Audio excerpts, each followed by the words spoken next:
Good morning, everyone. Got the Suzuki Cafe project going on over here. So that's fun. There's no videos on it, and that's not what we're talking about today, but it's a cool thing that's happening in my life. And over here, today, we are going to be working on trying to put a dashboard together for the Nissan. I know what you're thinking. My last video was like, we have gauges and everything, and we did, but there are some flaws with the design of that dash, and I'll go over those real quick. So here is the dash that we were trying to put together. Now, in the dash of the Nissan, there are two little control modules that go right there and right there. As you can see, one of the tabs I'm about to talk about broke off, so it kind of ended up needing to be reworked anyway. But looking over here, the idea was this was going to sit right where those bolt in and connect that way. And then these would sit in between the top when they clipped in, because this is very thin, just like aluminum. But as thin as it is, it's just barely too thick to sit between them. And anything else I try is just going to end up being thicker. So that definitely required some sort of rework. Plus, the bolt is just small enough that it wouldn't actually go through all the way enough to get the nut on the back. So that wasn't really going to work. Now, I am starting to think about the possibility of just doing a standalone dash. No extra gauges in the center of the dash or anything like that.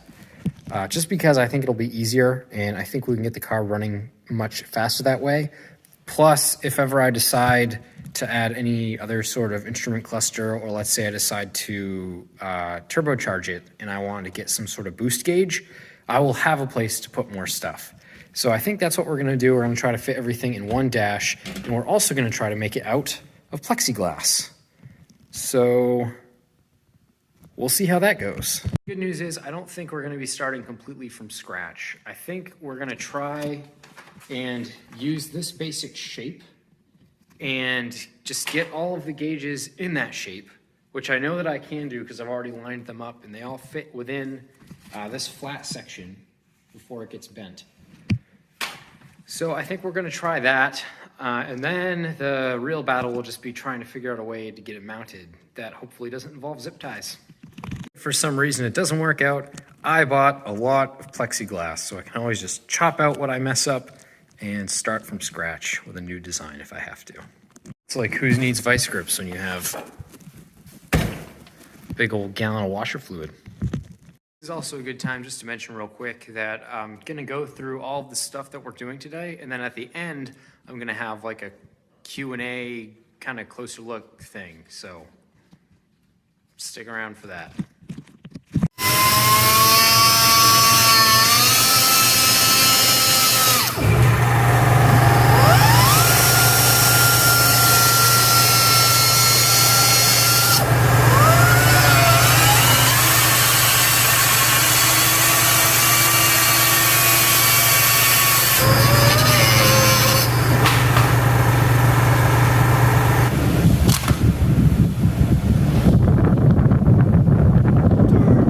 Cool, the furnace stopped. So it looks like everything will fit. It cut out real easy because it's just plastic, and my cutting tool basically just melted through all of it. Now going over what I got here, all this stuff is just like universal stuff, and the temperature sensor is actually over there. Acclimating, I don't know. Getting up to temperature because it's been out in the cold car. So here's just like this weird kind of universal tack. It, on the back, can be used for 4, 8, or 6 cylinder. And then you just set this little dial to tell it where you want a red line. So for me, I think that would end up being somewhere around like 5,500 RPM. No! All right, the furnace stopped again. So what was I saying? Oh, yes. So here I have a GPS speedometer And how that works is over here, there's all kinds of stuff. There's just like a little proprietary plug there for all your wires for lights and things like that. That powers just like a backlight, and also you got the blinker and high beam light integrated into there, so that'll be nice. And a little seal so that has something to twist up against on the other side, because you can see that's how it fastens to whatever dash you're doing. It's also got,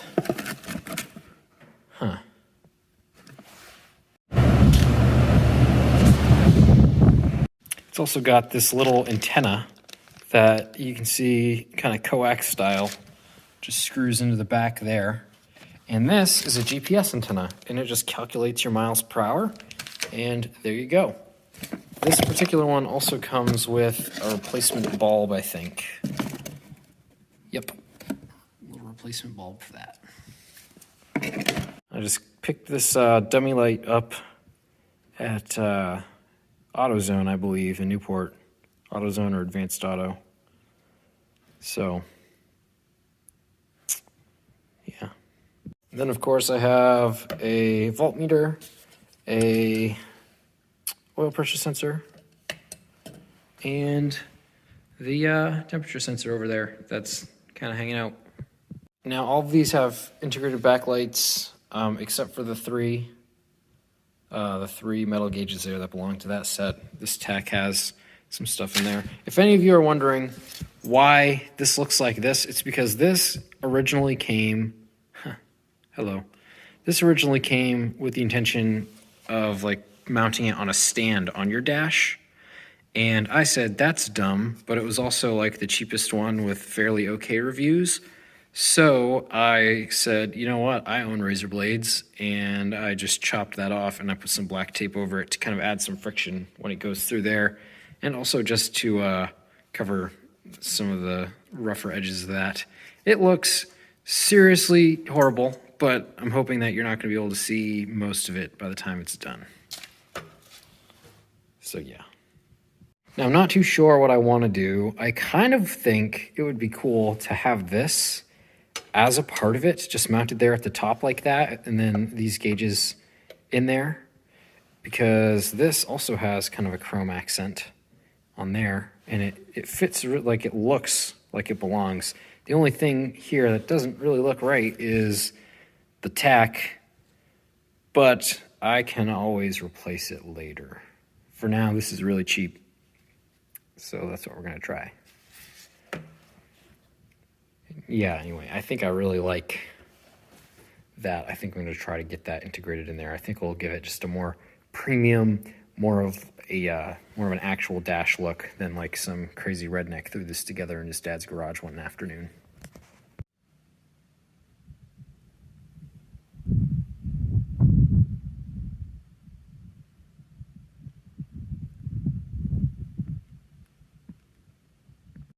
So it's nighttime now, but the car is in the garage. So there it is for your viewing pleasure. The engine is still in the car, and there's a cat. Now I'm gonna have to rework this design. I'm gonna have to cut out another piece of plexiglass, and I'll show you why. So in the car, one of the things that I want to make sure of when I get this all installed is that it's going to be back in here underneath this a little bit. That way I don't get a lot of glare from the sun, especially where I have the T-tops, the really dirty, nasty, old T-tops. So that's one of the things that I wanted to make sure of. And you'll notice that there's a place to mount there, and there, and there, and there. So what I'm gonna do is I'm gonna put a piece of plexiglass in here in the back like that, and it will mount to those 4 spots. So that's the current plan. And the problem with this piece is that everywhere where it would be, darn furnace, everywhere where it would be connecting to those holes is missing. Like it would be like right there or right there. So I need to make a piece of plexiglass that basically fills in those blanks and go from there.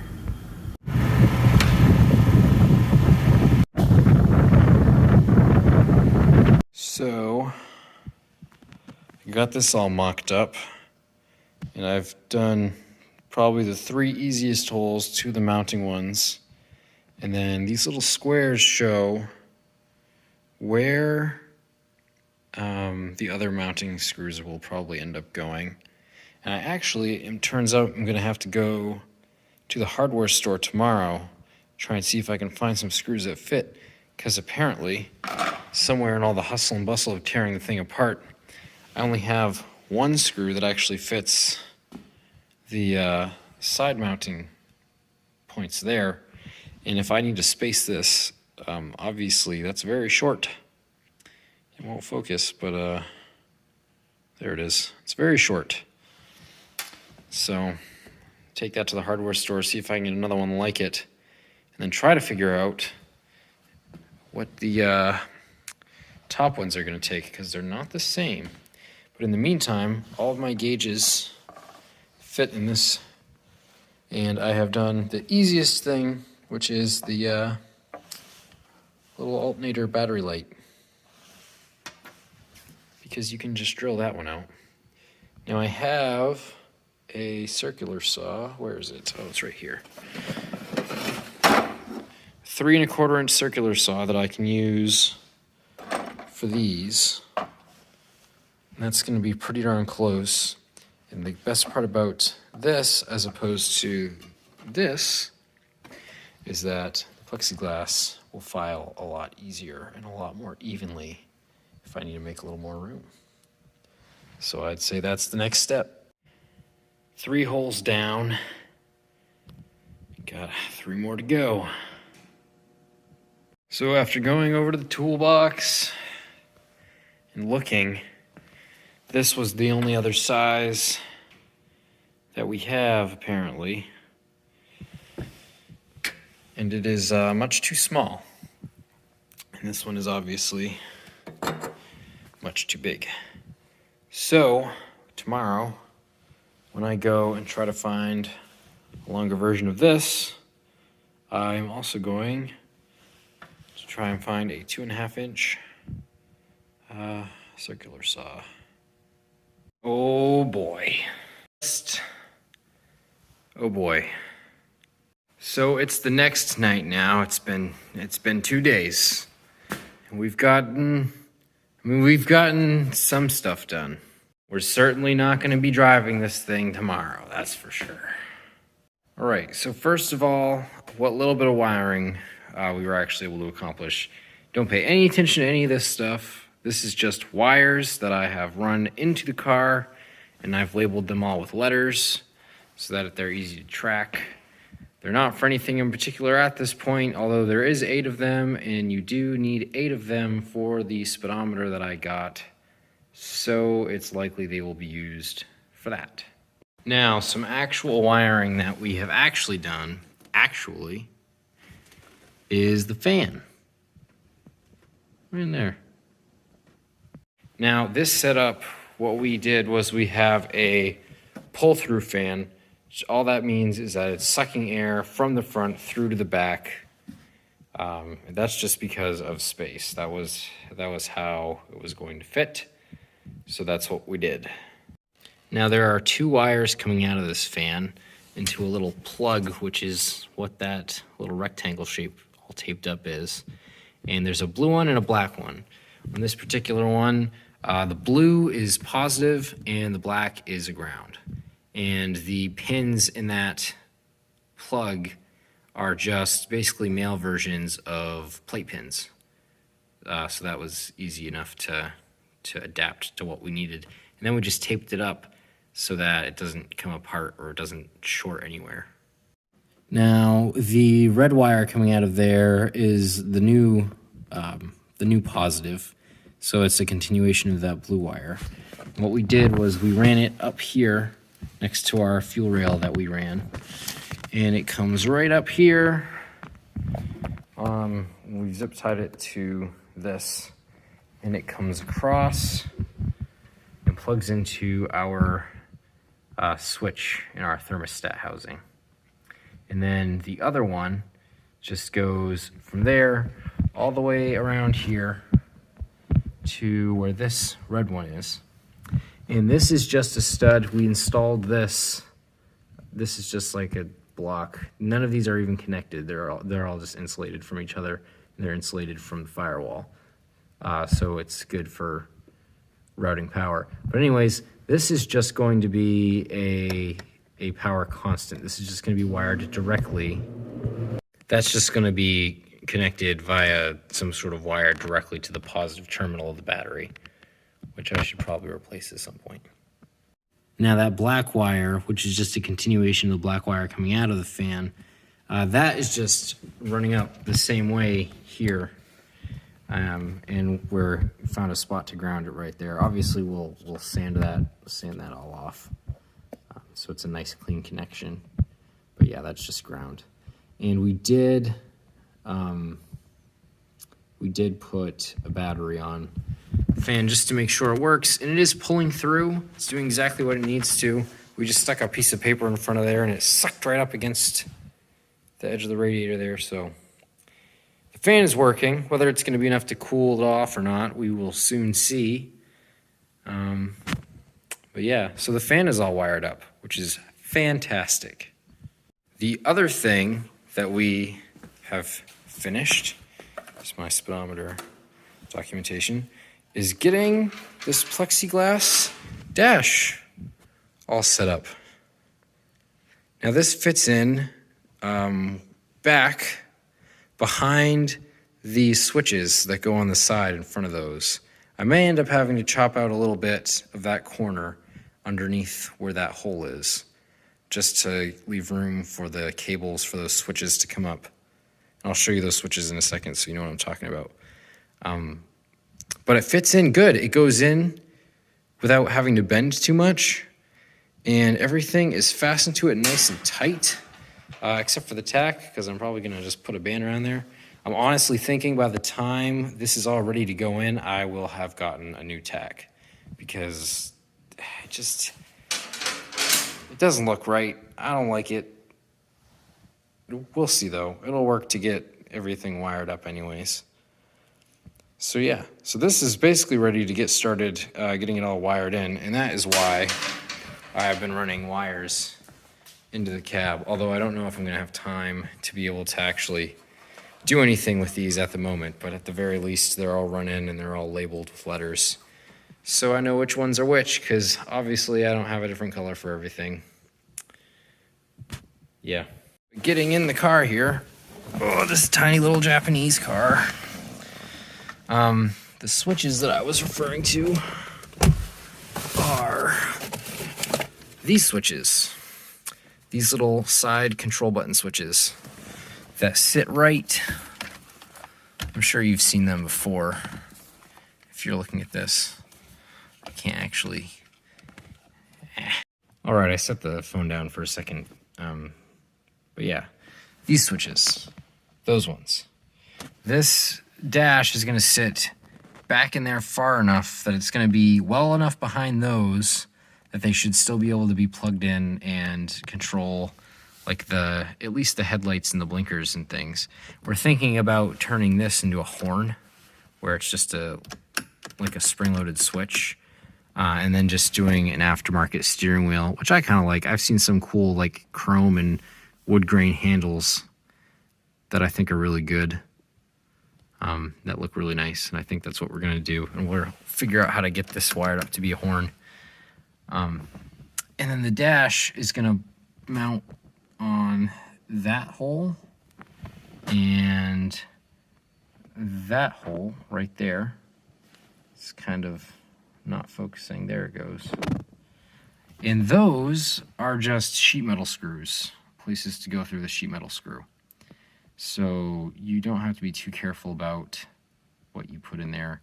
I believe I'm using a 10 screw.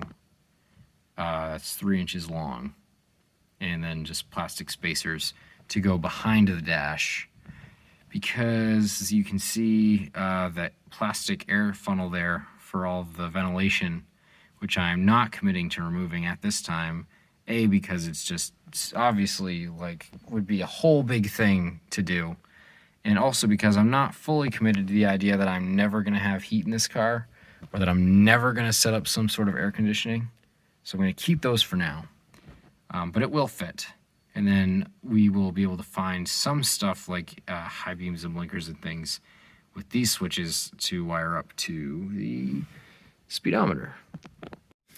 So yeah, that's pretty much all we've gotten done. It doesn't seem like much, like it might not feel like much, but it kind of is, because we finally got started on the wiring. We're getting stuff in there.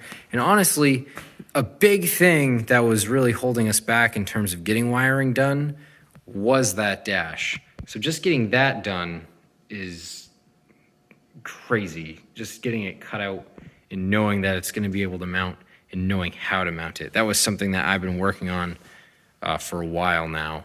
Just ideas and different shapes and things like that. And so that is really, honestly, that's a breakthrough right now. It's just awesome. And I'll see if I can get all the dimensions off that to kind of give you guys an idea of how you might put that together yourself.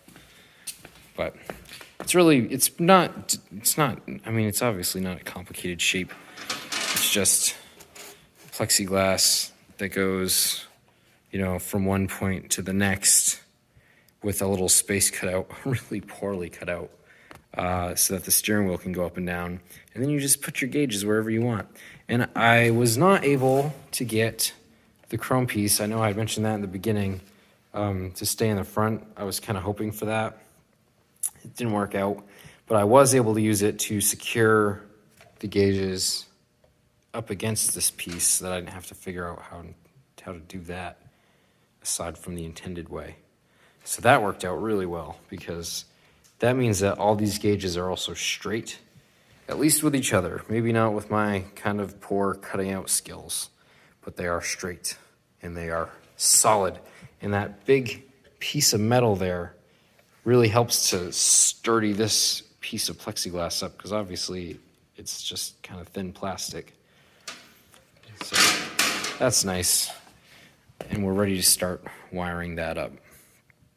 So hopefully in the next episode, we'll be doing a lot of wiring.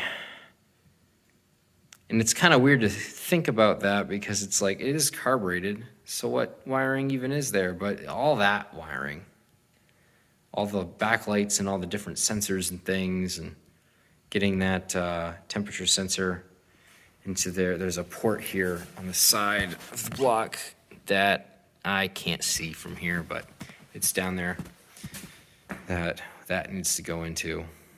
So more to come for sure. With that, I think it's probably a good place to talk about the Q&A stuff and the closer look. So on my Instagram and Facebook recently, I had put out something that basically said, hey, tell me what you guys want to know, because I'm going to be doing this thing in my next video. And I didn't get a whole lot of response on that. So I don't really know what to answer for questions. But I know there's at least a few of you that want closer looks at things. So I'll do that real quick in just a sec. I'll put the lift up and kind of show you guys some of the stuff that we've done to make this build work. Before I do that though, real quick, I'm just going to answer some of the more common questions I get in the comments section on the videos.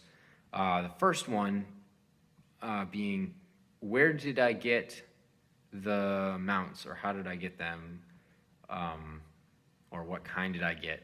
And the simplest answer for that, and I'll put a link in the description of this video too, just so that you guys have that going forward. I don't know why I haven't posted it yet, but I went on eBay and I searched, what did I search? I believe I searched universal SBC engine mount. And there's a ton of them that all work essentially exactly the same way. But I wanted something that was going to be sturdy, that I could potentially adjust if I had to, and was chrome, because I just figure it will keep a little bit better that way, hopefully. And it also had some good reviews. So that was why I went with the ones that I did, and the link for those is in the description. And you can actually, I said adjust, you can actually take those apart, those chrome ones. There are bolts on the part that butts up against the engine that you can take out to take the stem off. So you can adjust that if you have to, things like that. So I like that. And I also, when I was looking, I noticed that you can get universal mounts that will go right where a small block Chevy was to mount an LS. And that was one of the factors that came into play, was like, which ones would I pick if I'm gonna do that in the future someday, maybe? Which I don't honestly see happening. This is a lot of work. And I'm hoping that it's just gonna run beautiful and I'm never gonna have to worry about it. Unless all the laws change and suddenly make it so that I can't even have a carbureted car, then that would suck. That would suck a lot. But there's always throttle body injection. Hopefully not, but we'll see. So just starting to kind of go over some of the closer look stuff. I'll start with this distributor cap. Now I know they make some more slender distributors and caps and things for performance and stuff like that. Honestly, this was kind of a budget thing. This was like, I spent so much money on like just the internal components for the engine. I mean, I didn't do pistons and stuff because there was less than 100,000 miles on this engine. But like all of the pulleys and stuff on the front, all of the what was it, the cam and the lifters, the timing, everything in here that I added is Edelbrock Performer. So it all added up pretty quick, and the carb and everything. So the distributor itself was in really good shape, but the cap was like broken. So I had to get a new cap. So that's just like a cheap Amazon cap with a coil and everything. So that's all that is. And then in order to make it fit, there is an episode on this. I can't remember which one it is off the top of my head, but I'll try to link that too. To make it fit, we had to cut this lip out. And that's Bondo, because I cut through the firewall, and hopefully it doesn't melt off or rattle away. But yeah, so we just had to trim that lip to as flush as we could, or, you know, through if you're metal like that. And then that fit in perfectly. And that was after we had already mounted the engine, by the way. I didn't put that in to fit the engine. If I had, who knows, but I didn't. So that's how it worked. And I think it works out good, because now that engine is literally as far back as it can be. And I think that in terms of weight distribution, that's going to be the best possible case scenario. I'm pretty sure, and you guys that still have the V6 in yours, or, you know, hate me for doing this, so you have the V6, maybe you could tell me, but I'm pretty sure that, just in reference to the front of the engine, this being the front of the engine, and this crossmember here, I'm pretty sure this sits back farther than the original setup did. I'm not positive. It's been a while since I've seen it, but I'm pretty sure it does. So I think that this thing is gonna burn some tires, because it's gonna be pushing on there pretty good. It's just got those little baby tires on it, so that's the thing. Another thing is the radiator. So these were probably the absolute easiest thing that we have done for this build. This is just sheet metal that we cut into strips and then bent to fit the dimensions we needed. And then we put some foam under those. And underneath the radiator is just a piece of like wood that's been wedged in between this shroud and that shroud, because that's all like tacked together, so it's nice and firm.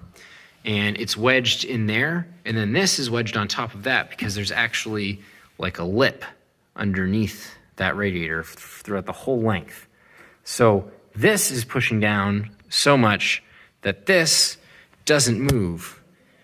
And that's how we mounted the radiator. It worked out really good. Now, in terms of a hose, I'll see if I can get the thing off this so that you can see what it is. But basically, it wasn't too hard to get.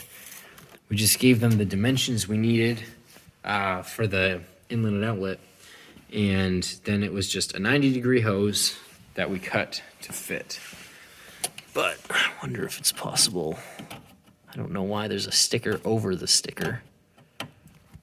Well, I can't get that all the way off, but the idea is the same. It just obviously needs to fit your radiator and whatever water pump you decide to go with. But 90 degrees, that was the easiest way to do it for us. And this, believe it or not, we pulled the engine out of a 1979 Impala, and that was the 5-liter 3-gear version. And that is the stock radiator hose, the stock top radiator hose out of that Impala. The guy had just replaced it, so it was like new. So we just trimmed a little bit off the end to make it so that that crimp wasn't too bad there, just that angle. And that fit like a glove. So if you use this radiator, which I can't remember the name of, but I will try to put in the description if I go back in my other videos and find it, and just your regular gooseneck thermostat housing, then you will be able to use a 1979 Chevy Impala 5-liter radiator hose. So that's a useful bit of information.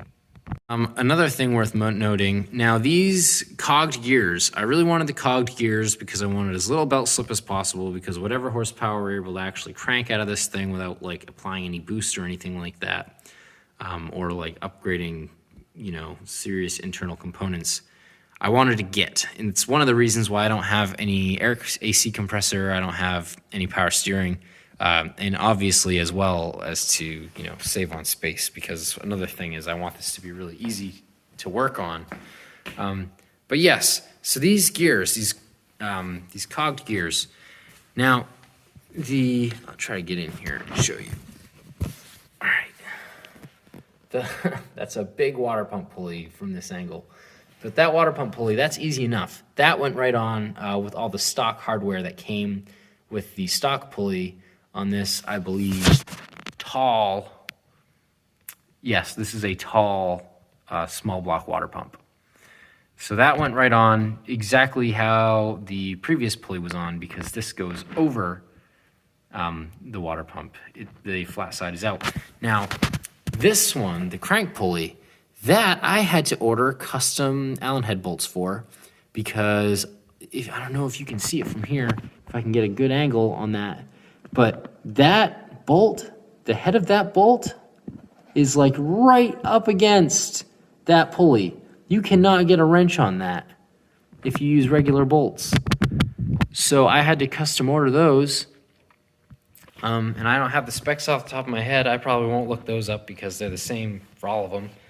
But yeah, that was annoying.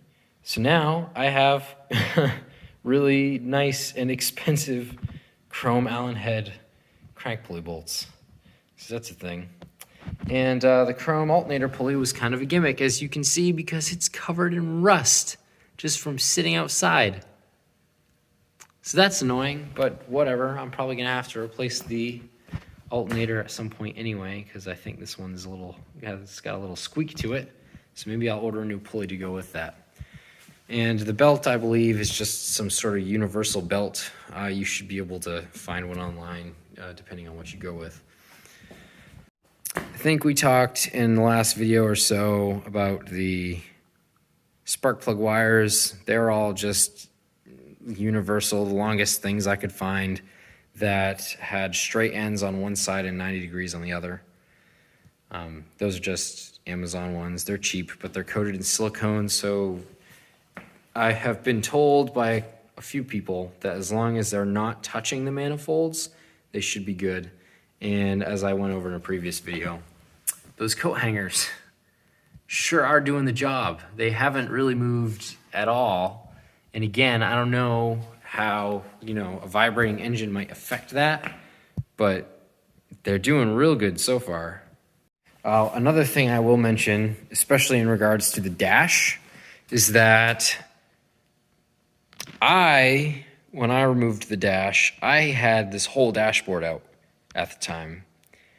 And I can't remember why, and that's my bad, but I remember it being something that after I had pulled the dash out of the bigger dash here, I remember thinking that would have been really hard and or impossible without having that whole thing out. I can't imagine that's true because I can't imagine Nissan would have done it that way, but it was the 80s and no one was paying any attention in the 80s, okay? I did get a question about this shifter recently. This is just a B&M ratchet shifter. If you Google B&M ratchet shifter, you'll either see this or you'll see one with a round head on it. And from what I can tell, there's not a whole lot of difference aside from just the fact that it's got a round head and a different stem there. So this is just bolted down. I don't know if we can see it here. Maybe I'll have to look back and try to find some pictures. Hold on a sec. And presto, I got the plastic shroud off.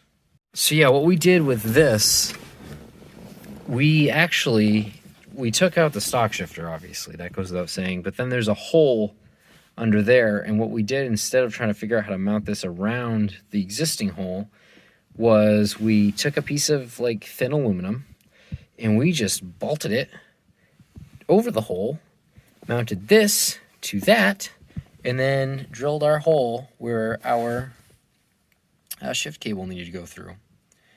So that was another fairly simple install. That was, you know, obviously aftermarket. And that's all we did. It's really that simple. Now I'll put it up and show you some of the goodies. All right, so under the car, let's see. You can see those mounts. You can see how those were welded in. We actually, now on the regular one, these mounts come up like so, and then they go out, like flat. And the V6 has studs that slide into that spot and nuts that go on them from the bottom, and that's how the V6 mounts. What we did was we dropped the engine in via crane, and with these pieces of metal that come with the mounts, and we just welded it to the front of those wherever they fell. So we ended up having to cut the ones in the back almost in half and weld those and then do the fronts, which didn't have very much else. Now, another thing about these pieces of metal that come with these mounts is, as you can kind of see here, they have a 90-degree support coming off of them. This one didn't really get to use it because of the way that it had to be welded to this, but this one we were able to use and welded it so that it just has a little bit of extra support. These mounts also do come with these little plastic bushings in here. So hopefully, you know, those work. Cobwebs growing on my exhaust. And over on this side, it's the exact same thing, only because of the way that little metal piece was positioned, the 90-degree piece is actually going in that way behind it, so you can't see it from here, but it's still there. It's just you can't see it from here. Exhaust, as people who have been watching the videos so far know, that other than the manifolds, which are just eBay kind of overly flamboyant ram horn headers, manifolds. The exhaust, I had somebody make. We don't have the resources here to do pipe bending or to weld stainless steel. So I had this taken to a place in Portland, Maine called Lou's Custom Exhaust. It was run by a guy named Chris. He has unfortunately passed, which sucks. He was so excited about this build. And he was like, the moment that you get this thing running, you need to drive it down here again so that we can all check it out. And he died, and I'm so mad about that because he was so excited and I was so excited. But he did a fantastic job, and I believe the shop is still open. And from what he was saying, it sounds like it's a chain. and they're a lot more common in like Massachusetts and down south.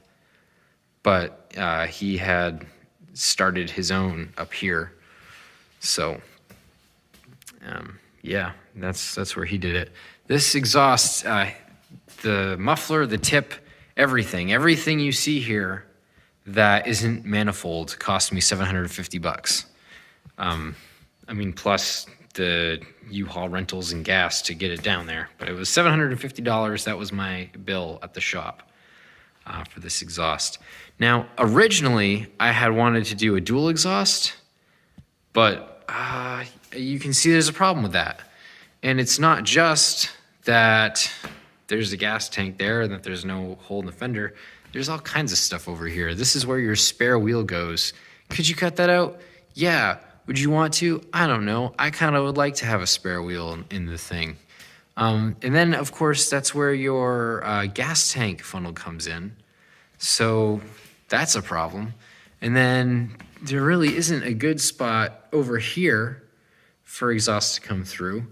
And if you route it like across there, then that's just going to be super close to your diff. And if you ever have to do anything to that, you're going to have to take your exhaust out. And I thought, the more stock that this thing looks, the better, because no one's going to be expecting anything out of a naturally aspirated Nissan 300ZX. But they also don't know there's a V8 in it until, they hear it or see it or watch it take off. What else? Yes. I remember what it is now. So you'll notice that my Y pipe is wrapped, and there are a couple good reasons for that. The first of all being, of course, that it's good for your exhaust. It kind of protects it. It removes some of the vibration. It takes some of the sound out of it. It puts it all in the back where it belongs, right? And, there's all kinds of different advantages you could argue about for wrapping your exhaust. But the main reason why I did it was because that right there is my shift cable. There it is. There it is. And it's just barely not touching the exhaust. And it's also coated in plastic. And it's also something that can't just get hot and go all limp and loosey-goosey on me, because then I won't be able to shift. So this wrap, I believe, was rated to remove up to 500 degrees from the surface temperature, or at least from the emanating immediate area temperature.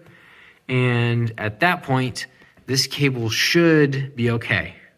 So that's what we did. We wrapped the exhaust to remove that. And that kind of saved the hassle of having to try to come up with some sort of heat shield, while at the same time giving us all the benefits of, wrapping our Y pipe. So that's good. And I thought about wrapping the rest of the exhaust too, but I got lazy. That's my bad. I still have a lot of wrap. I way over ordered for this Y pipe. I have 2.5 spools left. So if I ever get around to it, maybe I'll wrap it. But for now, it's fine. It'll work. And honestly, until it's running, I just don't want to. So I'm not gonna. Now, I was also talking with somebody about the shifting cable coming out of the floor there. And you can see there that that's the hole that the original shifter sat in. Now, people are probably going to say things like you shouldn't put loops in your cable and things like that. And they're absolutely right. But here's the deal. Everywhere that I read and researched said that as long as it's a big enough loop and there's no crimps, you should be fine. Now, this is a giant loop. This loop wraps almost all the way back to the front of this drive shaft here. So it's huge, and the shifter itself has no hindrances at this point, and it shifts flawlessly. It shifts just fine. So what I did was I came down and went to the front and then looped it around to the back, to the left, where it has to come down and link up. And it works great. It works fantastic. And yes, those are just zip ties holding it up out of the way.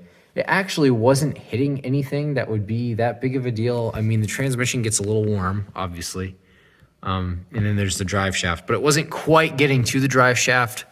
So I don't think I really had to worry about it, but it's not even tight. It's just up there to kind of hold that one up a little bit. And like I said, it hasn't been an issue. And then that one, of course, is holding it up off of the exhaust. Now, I've also gotten questions about this transmission crossmember that we built. And it's kind of the simplest, dumbest definition of a transmission crossmember. I believe there is some sort of, not bushing, but some sort of mount that's built in to this transmission that is in between this crossmember and the transmission itself. Although now that I'm looking, it doesn't really look like it. So this thing's probably gonna vibrate a lot, but it's just like thick sheet metal. Definitely thicker than what we got up on the radiator clips there. And we cut it into 2 little strips and mounted those on the bolts. And then we jacked up the transmission with this piece of metal under it and welded it in place. And then I said that kind of out of order. We mounted this flat piece of metal, well, not flat, but the one that curves up to those ones. We mounted that to the transmission first. And then when we jacked it up, we welded it in place. That way, everything lines up the way it needs to. And I did not have to drill and tap the holes for those bolts to go into because those were already there. Those were pre-existing.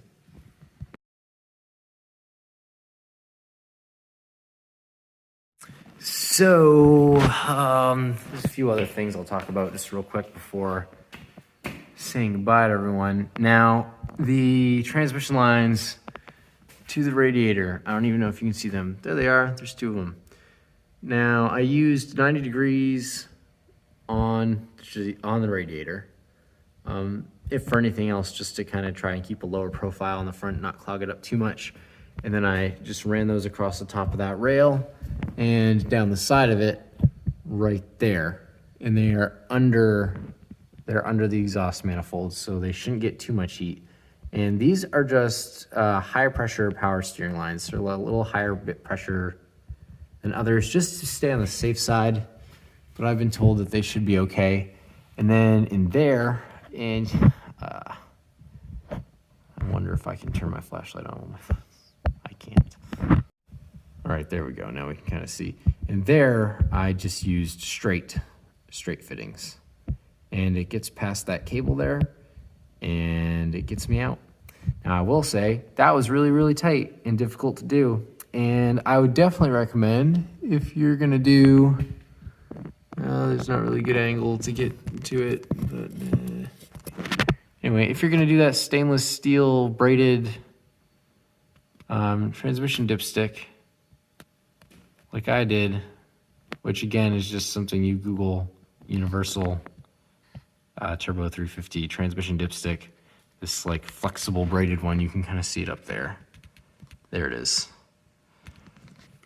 It literally just slides in there. There's a gasket on it, and then I mounted it at the top. I would definitely recommend figuring out your dipstick before you do that, because once you do that, there's like no getting your hand in there. So food for thought. The only other thing that I know I've talked about in another video, or at least I'm pretty sure I have, that's really worth mentioning is this fuel line. So for those of you who watched the previous video, again, I don't remember which, but for those of you who watched the previous video, you know that I spent like a couple hours out here, because I'm not that bright, trying to figure out which of these fuel lines just didn't have any sort of vacuum on it, so that my Edelbrock fuel pump here could be hooked up to that and just freely suck fuel. And after several rounds of trial and error and trying to figure stuff out, I figured out that if you look on this crossmember here, right as it comes out from under the car, on this crossmember, there are 3 lines. And the middle one is the one that you want. The top and bottom ones, you don't need. So I just stuck a piece of hose on either end of them to keep them from leaking. And I put a piece of hose between that. And there it is. And then coming off that is just a piece of rubber hose connected to some brass or zinc or whatever it is. And it goes all the way up. And you can kind of see it there. If you look at the forest through the trees, going up to another piece of hose and eventually up onto the carb.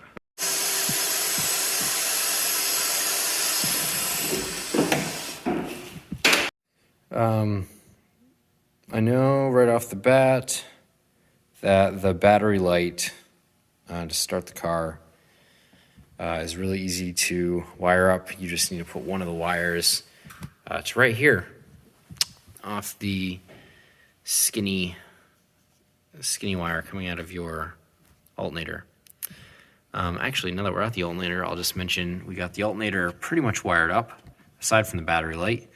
This thick wire coming out of this plug is just tied off to the main wire here, and that is just running that thicker red wire right to where the fan wire was, where the live power is going to go.